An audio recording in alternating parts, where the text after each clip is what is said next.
Keep talking. Keep talking.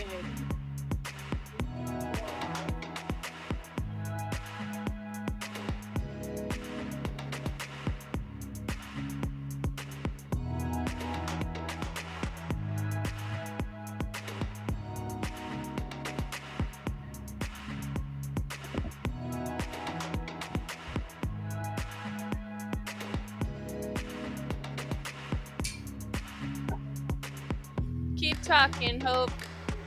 Talk again. All right, I will continue talking. You can just count down from 30 for you.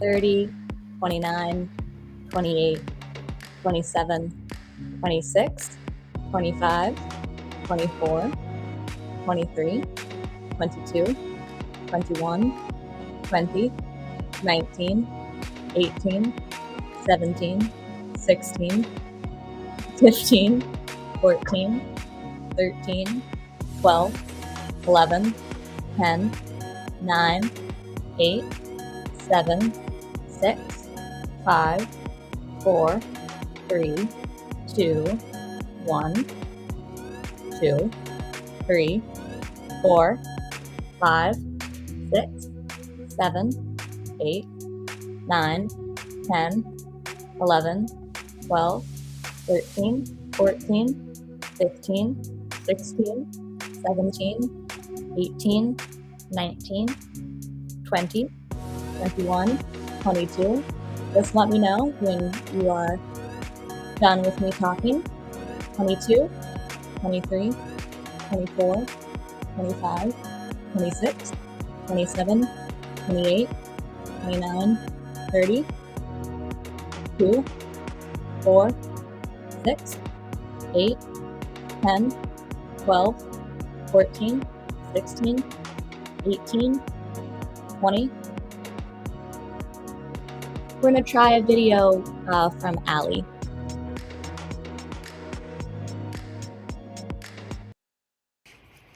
Hey everyone, my name is Allie McCracken-Gerard, and I'm with the human rights organization Amnesty International, and I'm a part of the movement to free Stephen Donziger, the human rights lawyer and environmental defender. I'm a part of the movement.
Let me know when I go.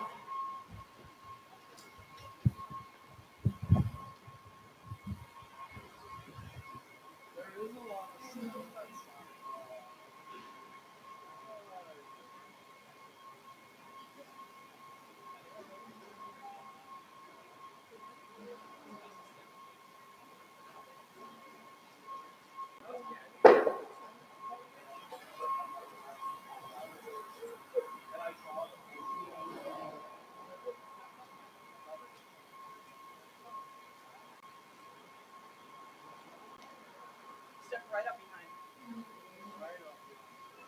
We'll get cozy. Can y'all hear me? Okay.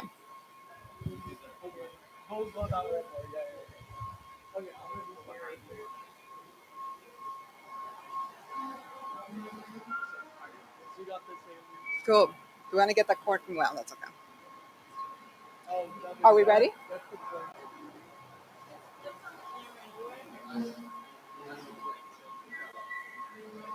Are we ready, y'all? We're ready when you are. Good morning. Thank you to everyone who has joined us here in DC and to everyone around the country joining us remotely. My name is Haley, and I am a member of Law Students for Climate Accountability studying at the University of Alabama School of Law. I'm here today because the legal profession has not risen to meet the challenge of our times. As our climate becomes warmer and less predictable, millions are already being displaced, and many more will die. I don't say that because I'm a climate pessimist. We cannot prevent all harm, but I believe that collectively, we have the power not only to mitigate against the effects of warming, but to create a sustainable world where people everywhere can thrive. Unfortunately, there are a whole lot of bad actors standing in our way. The fossil fuel industry has peddled misinformation about climate change. And in order to prevent us from realizing our collective power, it has sold us the individualistic myth that it is our failure to recycle a water bottle that causes harm. Never mind the petroleum extracted to make the bottle, or companies like Nestle draining critical water resources, or the shipping industry's failure to pursue decarbonization. But misinformation and individualism are not the industry's only tools. I am here today outside this unassuming office building because it houses some of the industry's tools. Inside this building is one of the many offices of the law firm Gibson Dunn. Gibson Dunn exemplifies the worst practices of the legal industry. As you will hear, their many attorneys have participated in egregious cases, using thuggish strategies like harassment, intimidation, and frivolous retaliatory lawsuits. They've been called out by judges, organizers, lawyers, and many others affected by their unethical practices. My own organization has spent nearly 6 months asking the firm to simply create or release an ethical standard for their fossil fuel work. We have been met with silence. So we are here today, outside their office, to say that we are not backing down from our demand. I asked the lawyers at Gibson Dunn to consider what their wealth will mean when our coasts begin to disappear. What will the accolades you receive for winning cases mean to your children and grandchildren if they're struggling to survive in a world where food and water is becoming increasingly scarce? Do you want your legacy to be playing a pivotal role in death and destruction? I believe there is another way forward. Gibson Dunn does not have to be a key player in all of the worst environmental uses. Each and every one of us is to be part of the solution. And I hope that some lawyers at Gibson Dunn will hear us today and decide it is time they stop being part of the problem. But until that day comes, we will be watching. As a law student, my future is tied up in the future of this profession. The legal industry cannot keep hiding behind flowery language and unassuming office buildings like these. The work we do matters, and we all have a choice in how to use our labor. And I, along with hundreds of other law students around the country, am choosing not to bring my labor to Gibson Dunn. Thank you again for being with us. Together, we will build a legal profession that is not only sustainable, but truly just. I'm honored to have with us incredible voices in the fight for that new era. And I'd like to first introduce Ali McCracken-Gerard from Amnesty International.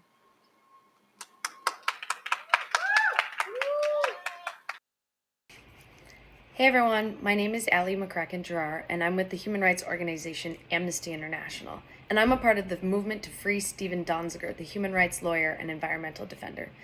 I'm a part of the movement to free Stephen Donziger for three main reasons. The first is that, of course, corporations should be held accountable for their greed. Corporations like Chevron that deliberately dumped tons and tons of oil in the indigenous community's land in Ecuador.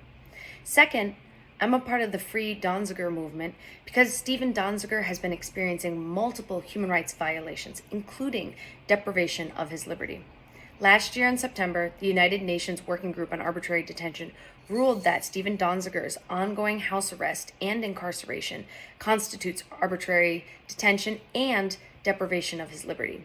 The United Nations Working Group called for Stephen not only to be immediately and unconditionally released, but to be compensated for what he's gone through and for an investigation to be carried out about his ordeal.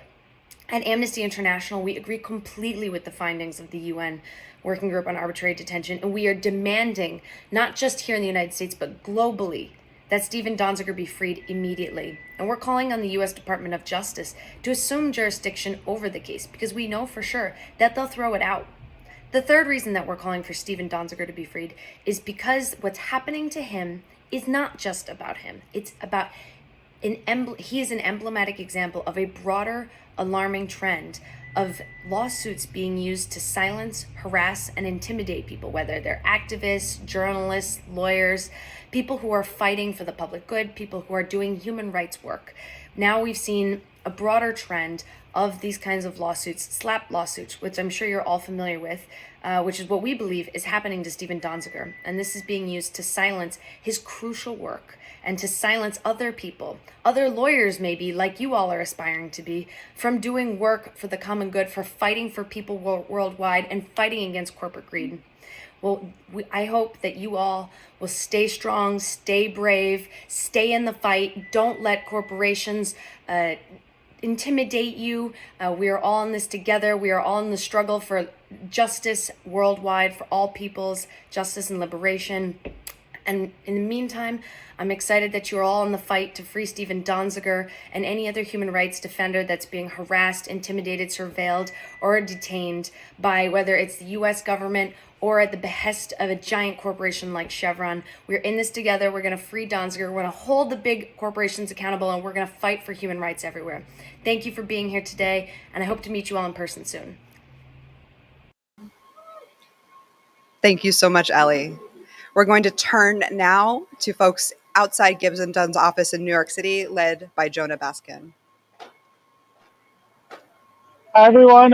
We're here outside the MetLife building in New York, outside the New York Gibson Dunn offices. And we're here because it's just so critical that at this point we're taking positive steps towards addressing the climate crisis instead of working for and supporting as law students with our labor law firms like Gibson Dunn, which are endangering the lives of everyone on the planet, and are beyond that taking affirmative steps to do really, heinous actions like prosecuting Stephen Donziger for standing up as a human rights defender. So we're excited to be joining you over the internet, across the distance, standing up for what's right.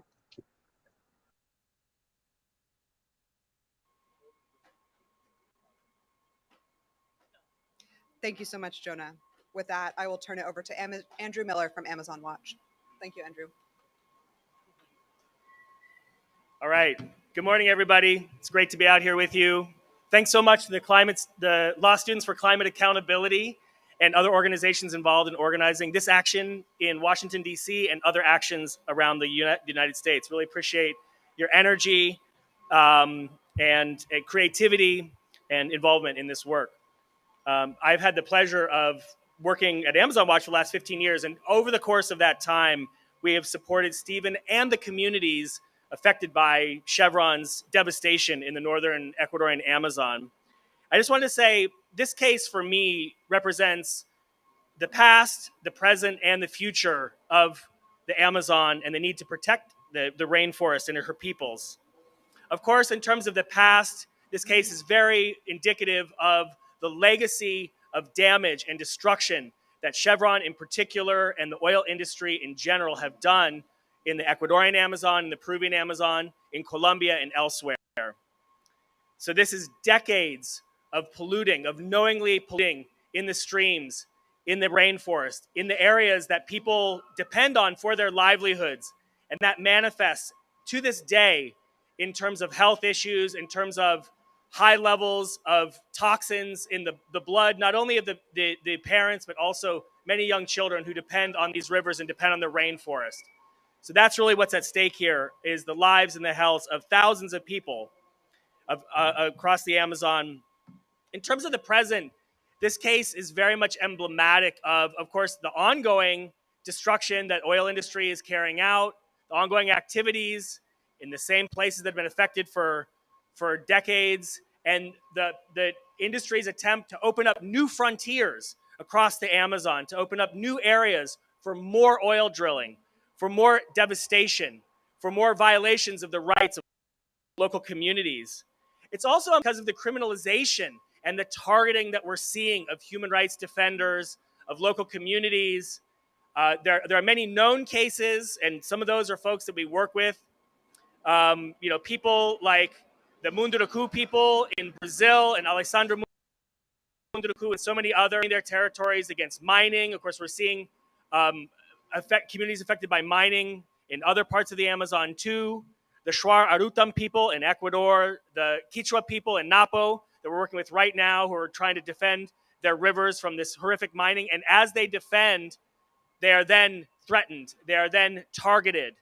They are then criminalized, often by their own governments, or receive death threats. And unfortunately, in many cases, we're seeing that attacks carried out and people are killed. And every year it becomes more and more dangerous to be an environmental defender, as documented by groups like Frontline Defenders, like Global Witness. And we're seeing that across the Amazon and unfortunately across the world. And this case is also about the future of the Amazon. The Amazon is at an ecological tipping point. Like so many other ecosystems, they're at tipping points. And those tipping points are coming earlier than scientists had anticipated. And I think hopefully folks have seen, and this is something that's starting to break through in the mainstream press, the New York Times, the Washington Post have recently written articles about the Amazon being at that tipping point, the ecological point of no return. And who is behind much of it? Corporations, multinational extractive industry. I also want to point out, however, it's not just the individual companies themselves. There are also enormous sources of private capital, BlackRock, Vanguard, many other enormous asset managers and banks that are also reaping the benefits, reaping the profits. They claim to be concerned about climate, but they continue to invest in industries. So I just want to say thanks again for coming out to support the grassroots movements in the Amazon that have the need today. They're fighting for their own survival. They're struggling. Continue to pressure the specific companies, including oil, mining companies, agribusiness, that are directly threatening the Amazon. Continue to pressure the large sources of private capital, the banks, Bank of America, Citibank, JP Morgan Chase, BlackRock, TIA CREF. We have an action coming up. Please come out. Please continue coming out. There's an action on April 8th in front of the TIA headquarters at noon that our colleagues from ActionAid are promoting here today. Continue to come out and join campaigns. And of course, we expect continue to support Stephen Donziger. We will at Amazon Watch. We expect you will too. The movement is growing. Thank you so much for coming out today.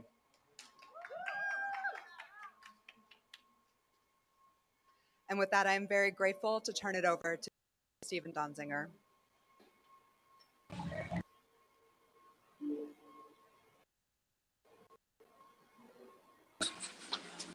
I hope you can hear me. Can you hear me? Anyway, I'm so honored to be able to participate and be asked to speak. Guys, I am totally inspired by what the law students have done to organize this event and the much broader effort to hold big law firms accountable for their role in the climate crisis. My personal experience, I'm now on day 958 of detention and prison for being held in contempt of court in a non-jury trial in a private Chevron prosecution here in New York. My personal experience is really a lived experience about this problem. Gibson Dunn is the firm that literally has reaped the largest fee of its 100 plus year history from Chevron to attack me and my colleagues in Ecuador and the indigenous peoples and the farmer communities who successfully won a $9.5 billion pollution judgment. I call out Gibson Dunn for engaging in corrupt and illegal practices to try to rescue Chevron from its environment, from being held responsible for its environmental crimes in the Amazon of Ecuador. And the more I live this out, and this has now been a 10-year journey for me since Chevron hired this law firm to attack me and try to blow up the case in Ecuador, the more I understand that the role of Gibson Dunn and other large firms like Paul Weiss, which represents Exxon, is to be paid massive sums of money by the fossil fuel industry to essentially launder unethical and even illegal activities. That's their role. And that's why the lead partners bill $1,300, $1,400, $1,500 per hour to engage in these awful practices that are ultimately designed to silence those of us who speak out and try to hold the fossil fuel industry accountable for essentially destroying our planet. The stakes are very, very high. What you're doing as law students and the supporters who are out there who are not law students is critically important, because our profession, our legal profession, at least a good portion of it, in my opinion, has been lost in the wilderness when it comes to recognizing the problem that we're all here to deal with and to address and to protest against. So change always in our society has come from students. 1968 in the United States, in Mexico, in Paris. Students are always out front when it comes to solving society's problems. And I just couldn't be more proud to follow your example in organizing this boycott of a law firm that makes enormous profits by engaging in illegal activity. I mean, think about that. A law firm makes enormous profits by not following the law, but by engaging in illegal activity. One example, obviously, being my now almost 3-year detention. So I'm flattered and honored to be asked to join you today. I wish I could be there in person. Actually, right now, I'm still in home detention, but right now they let me go to the gym in the morning, so I'm standing on a sidewalk. But when I'm done with this, I got to go back home, and I'll be home all day long with an ankle bracelet. The only lawyer in U.S. history ever who has served even one day in prison for a misdemeanor contempt of court charge. So thank you for your support of me and, more importantly, the people of Ecuador. And I'm with you all the way. Keep fighting. Keep sending a message to Gibson Dunn and their partners who engage in these practices that the younger generation, law students, will not tolerate it anymore and will not be working in these firms as a form of protest. Thank you so much. Really appreciate the opportunity.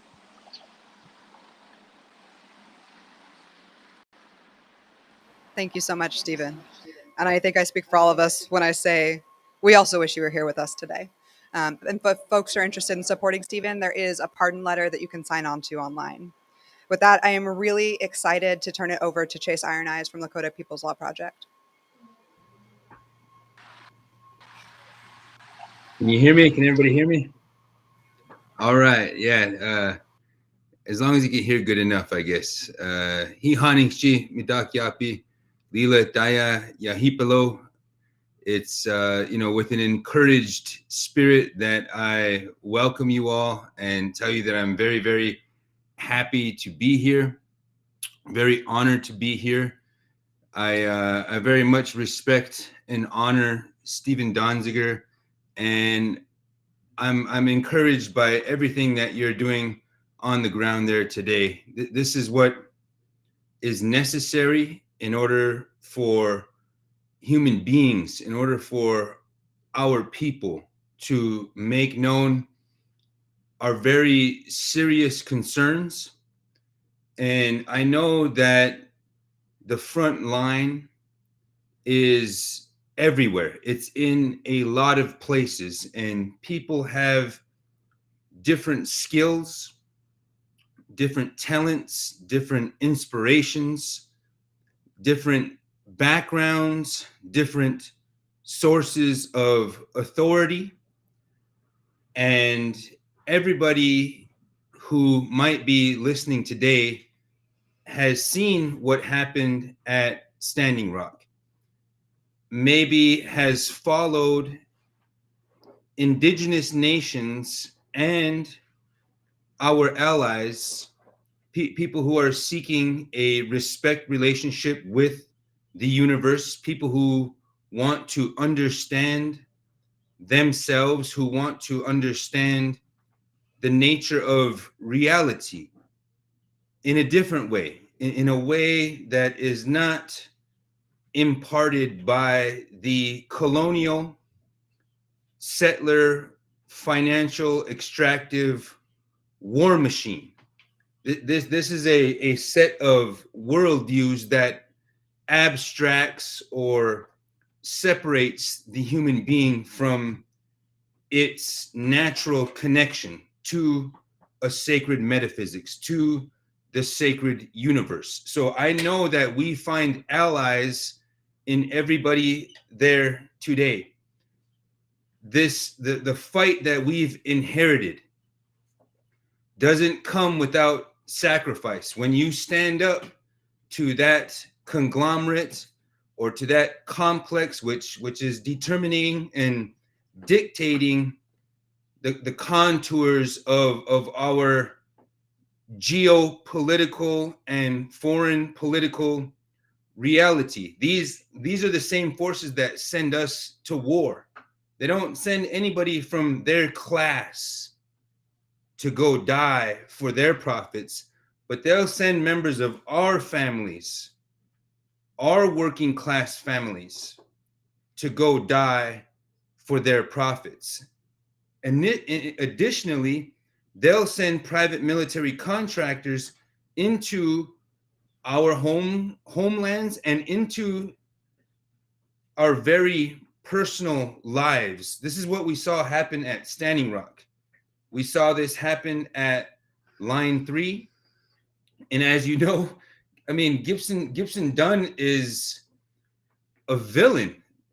They're willingly and consciously entering into this space where they are participating in oppressing indigenous nations and those who are willing to stand up and fight for our inherent rights, our birthrights, and our constitutional rights. This latest attack on the Indian Child Welfare Act is probably members of the Federalist Society sitting around in a think tank, imagining all the different ways that they can use indigenous sovereignty as a linchpin, as a way to undermine the greatest threat, not to Gibson and Dunn, sure, their payroll and their bankroll, but to those forces who are dictating how we live our lives today. So everybody who's there, everybody who's paying attention, thank you for standing up. When we're backed into a corner, sometimes we don't have a choice. but to stand up. And I know that I was facing 6 years in prison. I know that Stephen is on house arrest, and Red Fawn Fellis was a political prisoner of that extractive regime. And I know that the fights are going to continue, but sometimes we win. President Biden nixed the Keystone XL pipeline, and things change daily, and we have to stay dedicated. So with that, I want to thank you all for your energy. Thank you for your time. Thank you for committing yourselves to this fight in whatever capacity that is. Lila Wopila Tanka Ichichapalo. Thank you.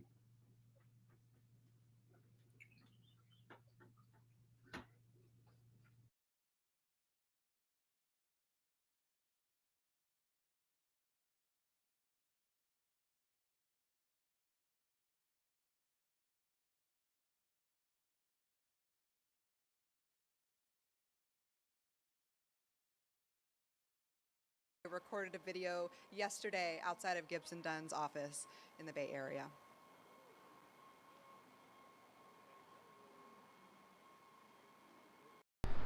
My name is Paul Pasimino. I'm the Associate Director at Amazon Watch. We are out here in San Francisco at the offices of Gibson Dunn and Crutcher, the law firm that Chevron used to fight Ecuadorian communities and their advocates to try to prevent enforcement of the $9.5 billion judgment for contamination in the Amazon. We are standing here today in solidarity with law students for climate accountability who are protesting here in San Francisco, in Washington, D.C., also in New York, because the practices of this firm, specifically Gibson Dunn, are to advance the rights of corporations over communities time and time again. The Ecuador case is a perfect example of why Gibson Dunn strategies are so dangerous to communities fighting back against fossil fuel pollution and other destruction at the hands of large corporations.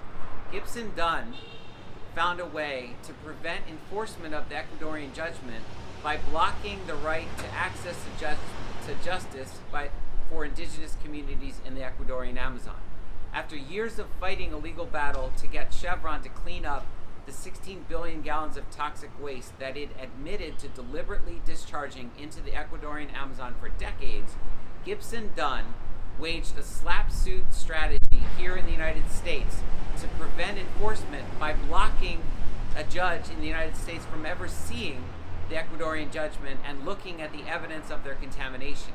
And they did this by alleging that the people in these photos were criminal masterminds, part of a global conspiracy to extort money from a large oil company in the United States. They did this by bribing a federal witness, offering Alberto Guerra $2 million in cash and benefits to present false evidence of ghostwriting and bribery. This witness later admitted that he lied and that he did it to get a bigger payout. Yet Gibson Dunn's practices are ones that it is proud of. They call it a kill step to prevent enforcement of international judgments and to intimidate and harass and actually discredit adversaries rather than fight based on the merits to advance the rights of their clients. Everybody deserves a lawyer, but when large corporations are given advantages by Gibson Dunn and Crutcher at using unethical tactics to advance their rights over the rights of communities harmed, this is a threat not only to people in the Amazon, but people everywhere who would fight back against large corporate power. And it is a very dangerous precedent for the climate justice movement. That is why Gibson Dunn stands out amongst law firms and should be identified, and as we support the Law Students for Climate Accountability, boycotted. Amazon Watch is part of a group called Protect the Protest. It's a task force of groups standing together to call out intimidation tactics and to prevent slap attacks from successfully stopping the participation of communities and their advocates to defend their rights. So I'm very much in support of the work Law Students for Climate Accountability is doing, and we want to thank them for these protests. We also want to say that Jennifer Reardon, who is a nominee from Gibson Dunn to the federal bench in New York, should be stopped. People go to AmazonWatch.org. You can take an action there, send a message to your senator that a lawyer from this firm which clearly represents corporate interests time and time again over the rights of individuals, should not be given a lifetime appointment to the federal bench. On top of that, she donated $30,000 to Kirsten Gillibrand, and that's why she got this nomination, we believe. So the fact that someone could pay to play and get a lifetime appointment for $30,000 to a U.S. senator is wrong. It should be called out. We encourage every senator to vote against Reardon. She was nominated by Trump and again by Biden. Please take action on our website. Please support Law Students for Climate Accountability. And here we have Abigail, who's actually with Law Students, to explain why she's here. Thanks, Paul. My name is Abigail, and I go to Santa Clara University School of Law. And I'm here at the protest for Done with Dunn because we are so tired in the Bay Area. And I speak for myself at Santa Clara University, as well as many of the other law schools in the area, like Stanford, UC Hastings, University of San Francisco School of Law. And we don't want to interview with Done with Dunn. Like, we are so done with Gibson Dunn and other firms that refuse to give us an ethical standard for their refusal, For their criteria? yeah, we just want to know why they continue to represent oil companies and other companies that are dumping toxic waste in our communities, and especially hurting the indigenous communities and other vulnerable communities. So we're not asking for much. We just want to know why they continue to repeat this pattern of this unethical behavior where they enable companies to hurt the environment. Thank you. Know why they continue to represent oil companies and other companies. Thank y'all so much, both to Abigail, to Paul, and to the folks who have. With that, we're going to turn to with the People's Parity Project.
So sorry about that, Molly. With that, we are going to close out with our final speaker, and I'm so honored to introduce my wonderful colleague, Michaela Anang. Thank you all. Again, my name is Micaela. I'm a law and geography PhD student and an organizer with the Law Students for Climate Accountability. Lift this up a little bit. So thank you so much to the speakers from today, both present and virtual. We feel your message and we lift up your voices, appreciate you and your commitment. To the students, activists, communities, and movement builders who've joined us today, who will continue to join us here in Washington, D.C., in New York City, San Francisco, and the world over, we lift you up in gratitude and celebration of the hopeful world we're stepping into together. You've chosen to engage in the struggle for a just transition away from extraction and toward environmental protection for our climate and our communities. And we readily acknowledge that that's not an easy step to take. While in a world of abundance, having choice should not be a privilege. In our unjust and inequitable society, choice is in fact a privilege. And we approach that privilege with principled engagement. As students, many of us have the choice of where we put our labor and who that labor uplifts, trying our best to avoid the harms perpetuated by corporations. As lawyers, you have the choice to use your privilege and power afforded to the profession to ground into values that support environmental justice. So when you choose to litigate on behalf of a fossil fuel company who openly lies about their climate impacts, when you choose to lobby on behalf of a climate-destructive industry, when you choose to broker deals to break down community health, if your choices will always serve your wallets over clean water, your bank accounts over breathable air, and profit over people, we ask you, at whose cost? And the answer, of course, is to all our cost, to some degree, no pun intended, in a rapidly warming climate. I stand here today in solidarity with those who will feel that warming and that weight the most, and who have already started to. Despite Gibson Dunn's attempts to make attacks on individuals in this struggle, this is not an individual struggle. I say this as someone who has a deep love for the futures of my friends, my colleagues, my community, my friends who should have the choice to opt out of dangerous jobs in fossil fuel industries and into healthful and sustainable livelihoods that are free of the fickle fears of booms and busts that dictate their lives. My colleagues who should be able to see their values reflected where they work, to be empowered in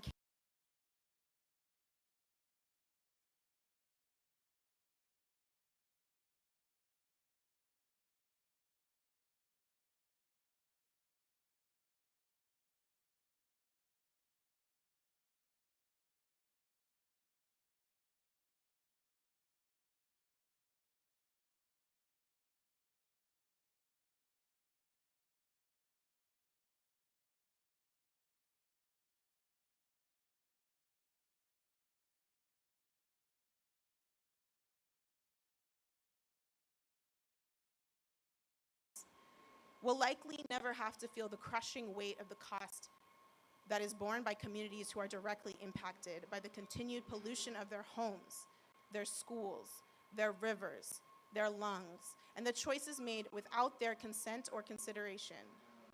With no resources for recourse, communities in Ecuador and beyond are being withheld billions of dollars with which they could pursue this elusive justice.